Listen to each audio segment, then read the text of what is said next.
This is what the picture's of. I'll start small. We'll do that.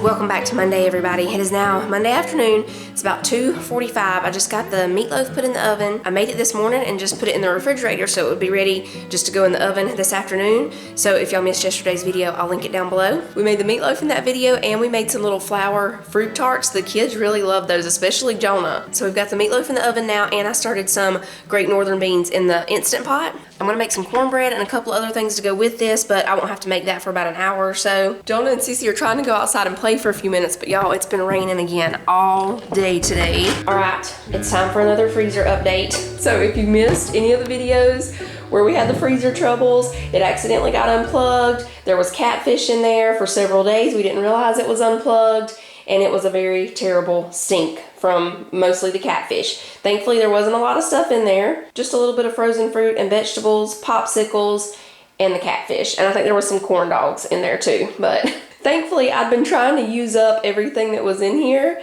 so that I could let the freezer do a big, defrost, because there was a lot of ice frozen on the bottom of it. So yeah, that's the story. It stunk really bad. I mean, it was stinky, terrible. So here's what we did. The first thing I did, because I didn't have a lot of baking soda at the time, was I put some of that Barkeeper's Friend. I sprinkled that all in there to soak up any of the leftover catfish juice that was down in there. Then I wiped all that out, cleaned all that out.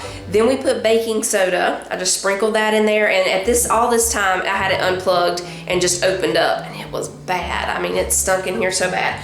But finally, the smell started going away.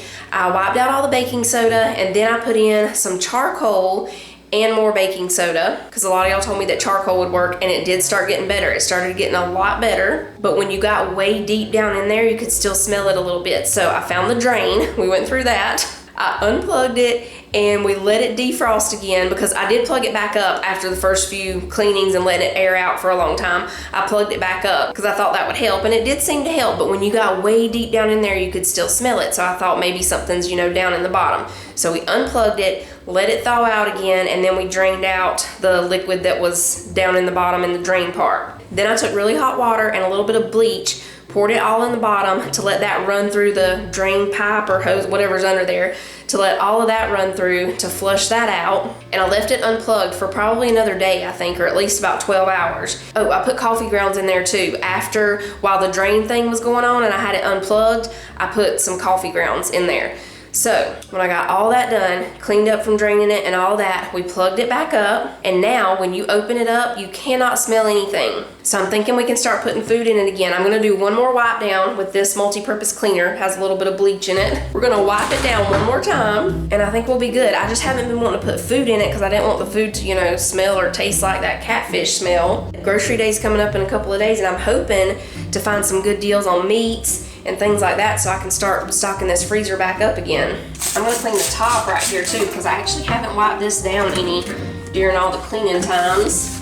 I've just been doing the inside. If you ever have a freezer accident with stinkiness, all the things we did seemed to work. I'm not sure if it was just any one thing or if it was all the things put together, but I was trying everything because I didn't want to lose this freezer to catfish stink. On the sides right here is just a little bit of frost because it's been plugged back up now for a couple of days, so it's really cold in here. Oh, it's cold in there. So I'll just leave it open for about 30 or 45 minutes to let that bleachy smell air out. I'll start small. We'll put a little bit of stuff in here, and then after a couple of days, we'll eat it and make sure that it doesn't taste or smell stinky. I'm gonna switch out this laundry and then work on my meal plan. Cleaning the washing machine will be added to the list for sometime this week because all this needs to be wiped down.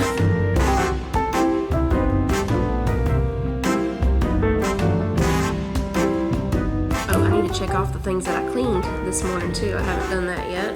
Tonight we're having meatloaf. I'm sure tomorrow will be a leftovers night. My grocery day is normally on Wednesdays or Thursdays. Every now and then it gets pushed to Friday, but most of the time it's Wednesday or Thursday. Right now in the freezer I have some beef ribs and some chicken, some drumsticks. I don't know what day Titus is gonna be able to smoke those for me, and I would really like to cook those on the smoker. So I'm gonna put that down for Saturday. And then I have some new sides that we're gonna make with them. I have ground beef. What else can we do besides pasta? Y'all tell me what y'all have on the meal plan for this week. Maybe a shepherd's pie. I don't know, that's gonna be meat and mashed potatoes, and we're having this meatloaf and mashed potatoes for a couple of nights, so we'll skip shepherd's pie. Let's see, a cheesy fiesta beef casserole. We'll do that. So let's put that on, we'll put that on Wednesday.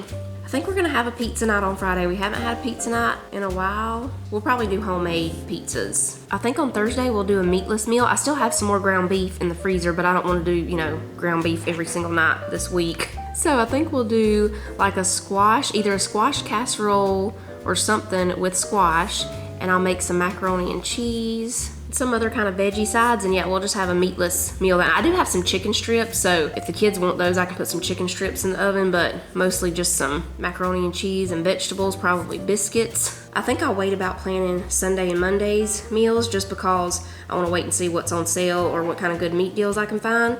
But for Tuesday, I'm gonna go ahead and put down these cowboy calico beans. It sounds really good, and we can do some baked potatoes and salads with it. The recipe doesn't show a picture of it, but it seems like it's kind of like baked beans and chili combined.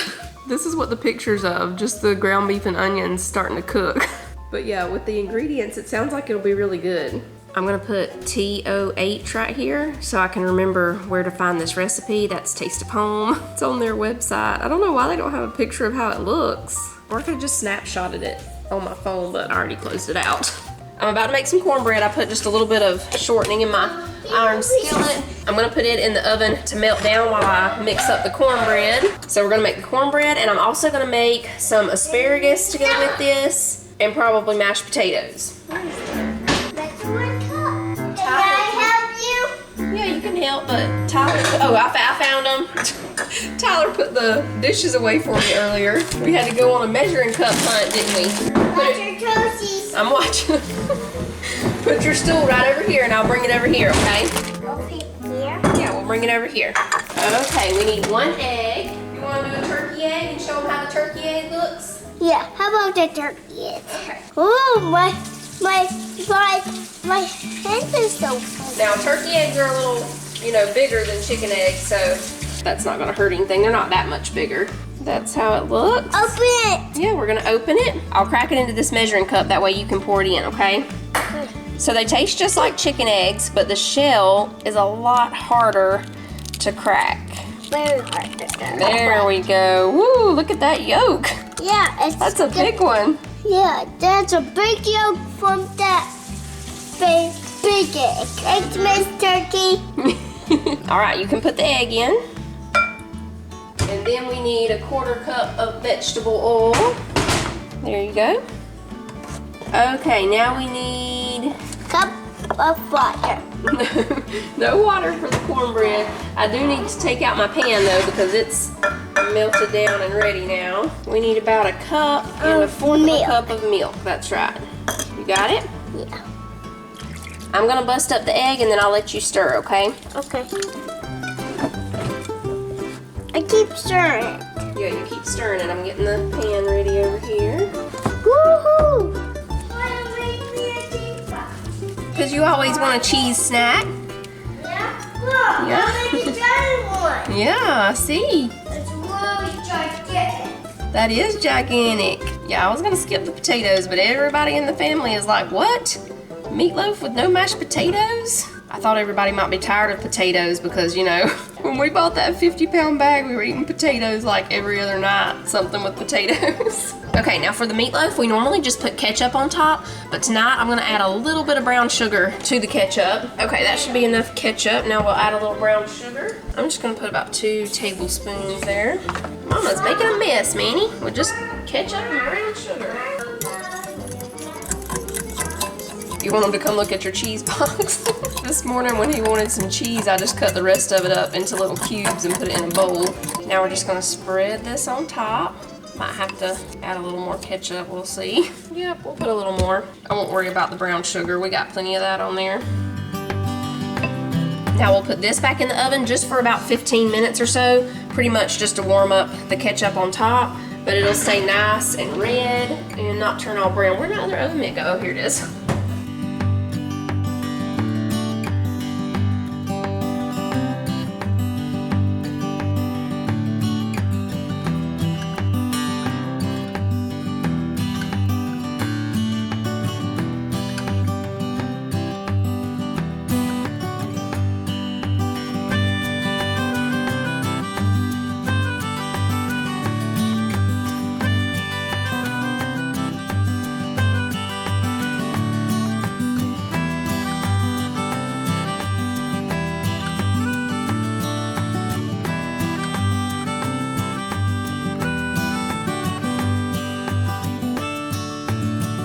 All right, kitchen is clean. Meatloaf was good. You see that dance? That's the meatloaf was good dance. Do it again, Manny. Meatloaf was good.